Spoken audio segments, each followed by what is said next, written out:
personnel. Moi, ça ne me gêne pas. À partir du moment où il ne s'épanche pas de la femme. La femme est libre.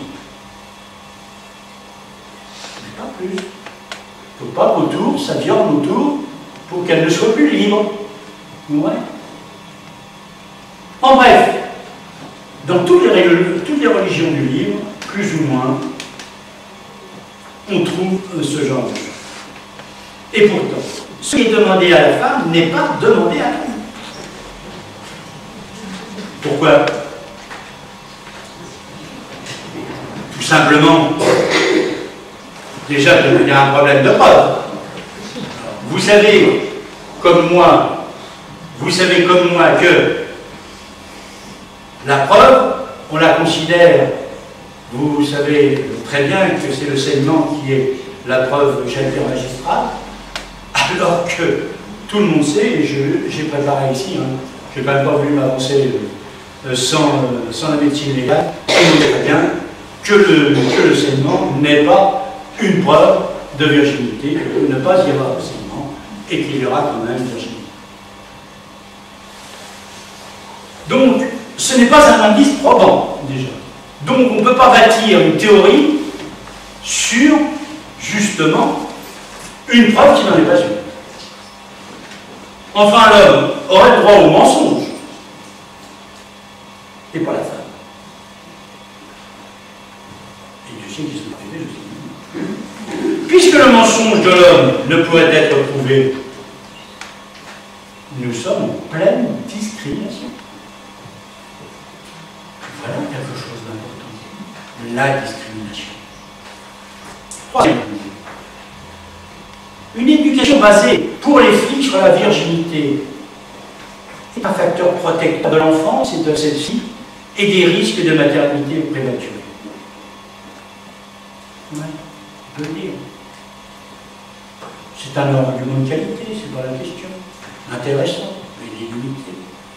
Intéressant dans une société qui n'a pas accès au contrôle des naissances, au choix de l'enfant et à la contraception, où le mal domine par la force. Là, on comprend. Sans intérêt, dans une société pourvue des structures et des moyens d'accès. Donc, c'est un argument qui est quatrième. Dans cette affaire, la jeune femme était d'accord pour mettre en place une procédure de nullité. On va nous dire la liberté individuelle doit être respectée. Bien entendu. Encore faut-il qu'une norme collective supérieure ne soit pas remise en cause. Par exemple, un comportement discriminatoire vis-à-vis de la femme, c'est une norme supérieure.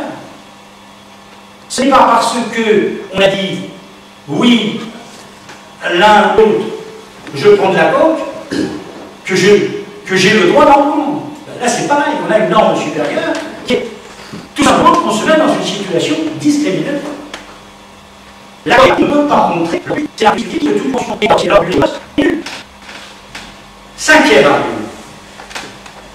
La procédure juridique de la nullité du contrat est plus efficace que la procédure de divorce. C'est ce qu'avait dit le ministre de la Justice au départ.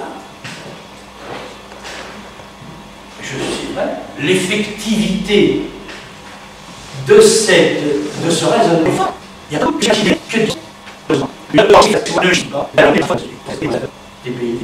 Non, c'est une religion. Une société à respect des cultures, d'autres intérêts sont beaucoup moins honorables. Beaucoup plus prosaïques. Le fond est économique. Des informations en notre possession précisent la valeur d'une jeune fille vierge. En cachette, je vous dirai combien. En réalité, il y a achat d'une caractéristique du corps, d'une partie si minime soit-elle. Il faut se rappeler que le corps ne peut pas faire l'objet de négoce. Ça aussi. Septième argument. La simulation d'une liaison antérieure. Parce qu'on a parlé dans mais il semblerait bien que non seulement elle était pas bien, j'ai la vue en train, c'est une étudiante, on fait que dire. Il peut être soutenu que d'avoir vécu en concubinage secret ou notoire constitue une qualité. Encore faudrait-il que l'appréciation soit la même pour un homme ou pour une femme. La discrimination, là encore, se dessine. L'acception de la liberté n'est pas la même pour l'un et pour l'autre. Dans cette œuvre, elle est intéressante. Elle est au confluent de toutes les normes juridiques, religieuses, morales, coutumières, et moins avoir économiques. Le scientifique, il a fait son travail. Il constate que tout est dans tout, que tout est évolutif dans un sens ou dans un autre. L'analyse est terminée.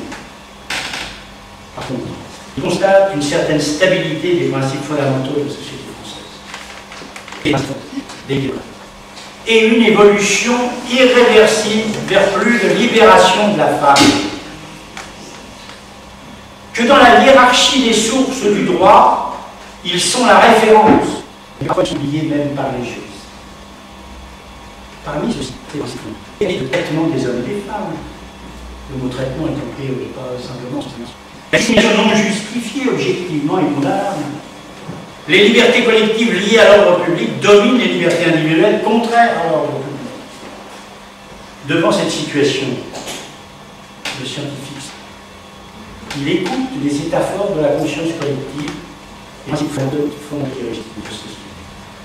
Il entend les avis que vous avez émis. Il passe la main au politique, qui devra trouver une solution conforme. Le gouvernement, les assemblées devront travailler, faute de quoi le pouvoir judiciaire essaiera de faire au mieux avec les textes qu'il a. Et quand on a eu une carrière d'avocat, on sait ce qu'est l'aléa judiciaire. L'heure du politique est arrivée. Dans la démocratie, c'est au peuple que revient la parole. Vous êtes, lui, celui-ci, donne la parole à vous, mesdames, particulièrement.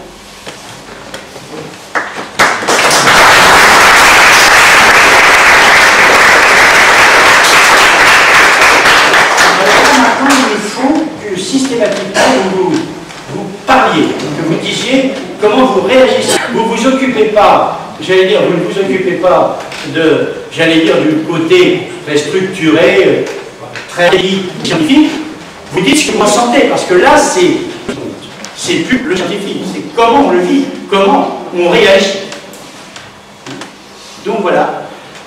Je voudrais, puisque nous avons parlé tout à l'heure, des mœurs, en particulier de la libération de la femme, qu'en 2-3 minutes, pas plus, vous nous parliez de ce combat-là, au moins on a un témoin de ce combat-là, que vous nous en parlez. C'était très intéressant le témoignage précédent des dames, parce que je pense qu'il y avait moi je ne suis pas bourgeois, c'est-à-dire c'était le non-parler. Dans les familles, le jour où j'ai eu mes règles, je ne savais pas du tout qu'elles existaient. C'est quand même extraordinaire le tabou qui pouvait exister sur toute la sexualité et sur l'évolution d'une jeune fille et d'une femme. Aujourd'hui, ça se fait. Aujourd'hui, on est heureux d'apprendre, on devient grand, on devient une future mère pour certains. Bon. À l'époque, c'était presque la honte, il fallait se cacher, je crois que ça